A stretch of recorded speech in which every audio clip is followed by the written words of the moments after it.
आगरा किला, जिसे लाल किला भी कहा जाता है, उत्तर प्रदेश के आगरा शहर में स्थित एक ऐतिहासिक किला है। यह किला मुगल साम्राज्य का प्रमुख था और भारतीय इतिहास में इसका प्रमुख महत्व है। विश्व के प्रसिद्ध ताजमहल से मात्र 2.5 किलोमीटर की दूरी पर ये आगरा का किला स्थित है।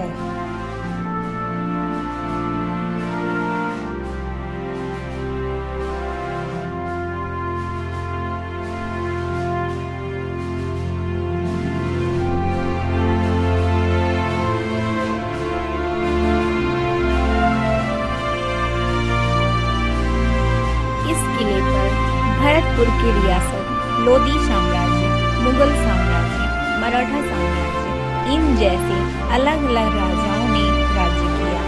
अपने आखिरी समय में ब्रिटिश शासकों ने भारत सहित आगरा के किले पर कब्जा कर लिया। आगरा के इसी किले के अंदर औरंगजेब ने अपने पिता शाहजहां को 8 सालों तक कैद रखा। इसी किले के अंदर महारानी जोधाबाई का मंदिर और रसोई घर आज भी आपको देखने को मिलता है। आगरा किले के इस प्रवेश द्वार से जाते हुए सामने आपको गलियां दिखाई पड़ेंगी। अगर गलती से दुश्मन सेना अंदर आ जाती है तो इसी जगह पर उनके ऊपर गरम गरम तेल खौलता हुआ उनके ऊपर डाल दिया जाता था और बड़े बड़े पत्थर बोल्डर गिराए जाते थे ताकि दुश्मन सेना वहीं से वापस लौट जाए और घायल हो जाए।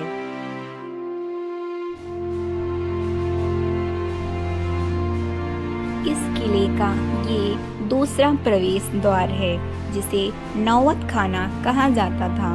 जब राजा महाराजा युद्ध जीतकर आया करते थे तो यहाँ से ढोल नगाड़े बजाते हुए उनका स्वागत किया जाता था और इन झरोखों से रानियां नृत्य करती थी और फूल बरसाती थी और उनका स्वागत किया जाता था।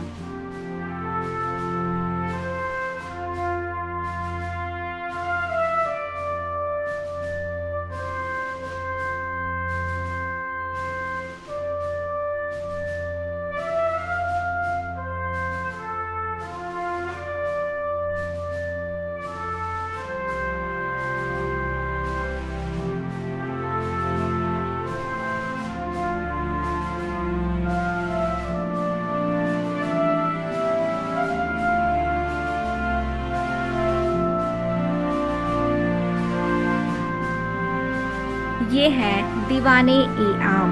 दीवान-ए-आम आगरा किले के भीतर स्थित एक प्रसिद्ध स्थल है जो अपनी ऐतिहासिक महत्व और सुंदर वास्तुकला के लिए जाना जाता है। यह स्थान विशेष रूप से मुगल सम्राट शाहजहां के शासनकाल के दौरान प्रसिद्ध हुआ था। दीवान-ए-आम का अर्थ है सार्वजनिक दरबार, जहां सम्राट अपने प्रजाजनों से मिलते थे और उनकी समस्या को सुनते थे।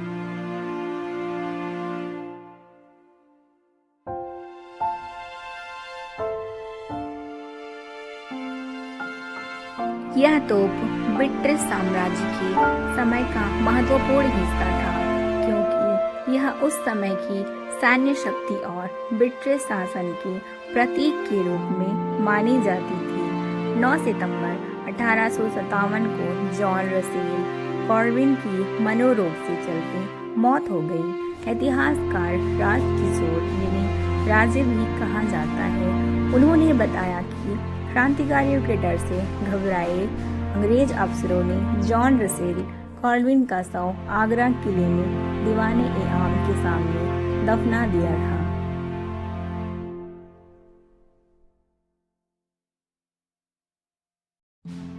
यहाँ पर राजा जनता के साथ मिलते थे और दरबार लगाते थे और आम जनता की दिक्कतों को सुनते थे। यह हॉल खुला होता था और आम लोगों के लिए सुलभ रहता था। यहीं पर राजा बैठकर अपनी जनता की शिकायतों को सुना करते थे और उनके साथ न्याय करते थे।